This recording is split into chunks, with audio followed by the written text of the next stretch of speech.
Assalamualaikum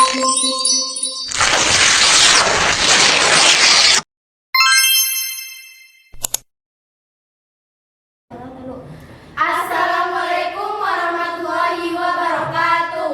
Perkenalkan, kami dari kelompok 4. Di video kali ini kami akan mempresentasikan materi tentang sejarah perlawanan terhadap VOC. Perkenalkan, nama saya Lita Valencia, absen 13. Perkenalkan, nama saya Isma Faradita, absen 17. Perkenalkan, nama saya Kalista Dewani Raya Anandaryadi, absen 8. Perkenalkan, nama saya Dini Aulia Anisti, absen 12. Perkenalkan, nama saya Eleanor Peti, absen 19. Perkenalkan, nama saya Umiatul Latifah, absen 33. Yang pertama adalah Kesultanan Mataram. Perlawanan Sultan Agung atau Kesultanan Mataram terhadap VOC di Batavia dilakukan pada tahun 1628 dan 1629. Perlawanan tersebut disebabkan karena Sultan Agung menyadari bahwa kehadiran VOC di Batavia dapat membahayakan hegemonia kekuasaan Mataram Islam di Pulau Jawa. Sultan Agung adalah raja yang paling terkenal dari kerajaan Mataram. Pada masa pemerintahan Sultan Agung, Mataram mencapai zaman keemasan. Cita-cita Sultan Agung antara lain mempersatukan seluruh tanah Jawa, mengusir kekuasaan asing dari bumi Nusantara. Oleh karena itu, Sultan Agung merencanakan serangan kepada Batavia. Ada beberapa alasan mengapa Sultan Agung merencanakan serangan kepada Batavia, yakni: pertama, tindakan monopoli yang dilakukan VOC. Kedua, VOC sering menghalang-halangi kapal dagang Mataram yang akan berdagang ke Malaka. Ketiga, VOC menolak untuk mengakui kedaulatan Mataram. Dan yang terakhir, keberadaan VOC di Batavia telah memberikan ancaman serius bagi masa depan Pulau Jawa. Tokoh-tokoh perlawanan. Raja Mataram yang paling gigih menyerang VOC di Batavia adalah Sultan Agung Hanyakarakusuma. Perlawanan rakyat Mataram saat diperintah Sultan Agung Hanyakarakusuma untuk menyerang VOC di Batavia terjadi 2 kali. Meskipun kedua-duanya belum memperoleh keberhasilan, berikut panglima Mataram yang bertarung bersama Sultan Agung. Pertama, Tumenggung Baurekso. 2. Tumenggung Sure Agul-Agul. Ketiga, Kyai Dipati Manduro Rojo. 4. Kyai Dipati Uposonto. Perlawanan rakyat Mataram terhadap VOC di Batavia dilakukan pada bulan Agustus 18 yang dipimpin oleh Tumenggung Baurekso. Walaupun pasukan Mataram kelelahan akibat menempuh jarak yang sangat jauh dengan persediaan bahan makanan yang melampaui menipis, pasukan Mataram mampu melakukan serangan terhadap VOC di Batavia sepanjang hari. Perlawanan rakyat Mataram kedua terhadap VOC di Batavia dilakukan pada tahun 1129 dan dipimpin oleh Dipati Buger dan Dipati Purbaya. Meskipun persediaan bahan pangan sudah mulai menipis, pasukan Mataram tetap menyerbu Batavia dan berhasil menghancurkan benteng Hollandia. Penyerbuan berikutnya dilakukan ke benteng Bomel, tetapi belum berhasil karena pasukan Mataram sudah mulai kelelahan dan kekurangan bahan makanan. Dampak Perang Mataram terhadap VOC. 1. Munculnya pemberontakan yang diakibatkan dari kekalahan VOC. 2. Berkurangnya kepercayaan rakyat Mataram terhadap Sultan Agung. 3. Banyak darah Mataram yang melepaskan diri. 4. Berkurangnya pasokan SDA karena telah dibabat habis oleh VOC. Faktor terjadinya penyerangan.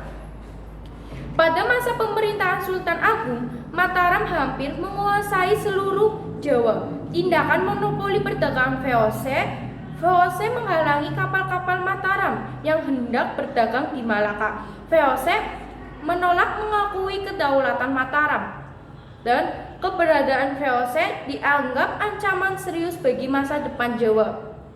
Itulah yang menyebabkan terjadinya kedua penyerangan yang dilakukan kerajaan Mataram. Faktor penyebab kegagalan. 1. Pasukan Mataram terlalu lelah karena jarak Mataram atau Yogyakarta dan Batavia Jakarta cukup jauh.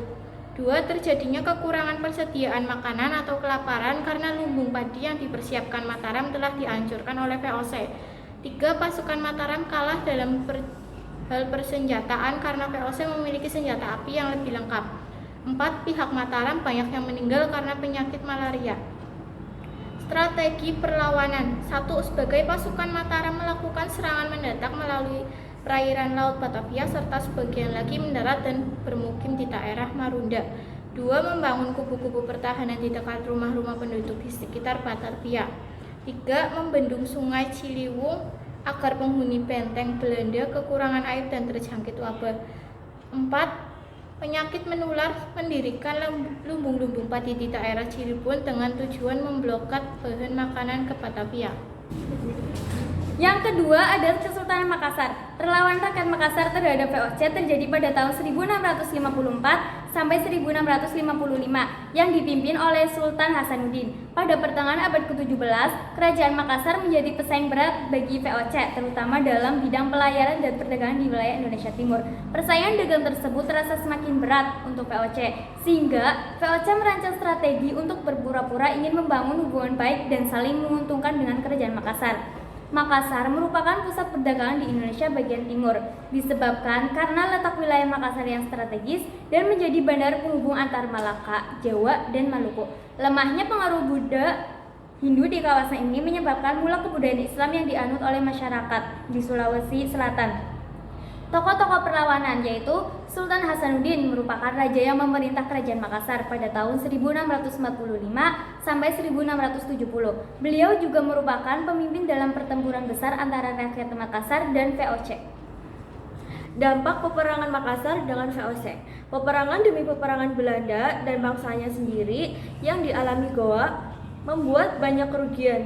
Kerugian yang sedikit besarnya membawa pengaruh terhadap perekonomian Goa.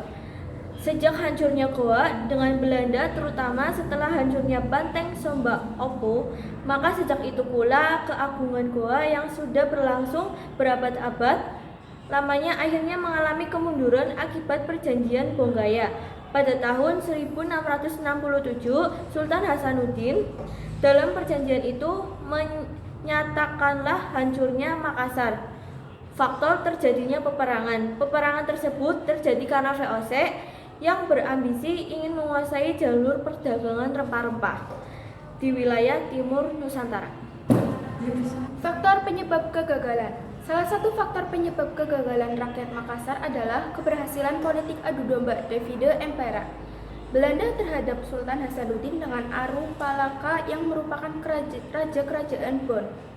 Sebab umum dan khusus. Berikut ini terdapat beberapa sebab umum dan khusus VOC ingin menguasai Makassar, terdiri atas 1. Belanda menganggap Makassar sebagai pelabuhan. 2. VOC mengatakan blokade ekonomi terhadap kerajaan Makassar. Yang ketiga, Sultan Hasanuddin menolak monopoli perdagangan Belanda di Makassar. Sekian presentasi yang dapat kami sampaikan. Kurang lebihnya mohon maaf. Kami akhiri. Wassalamualaikum warahmatullahi wabarakatuh.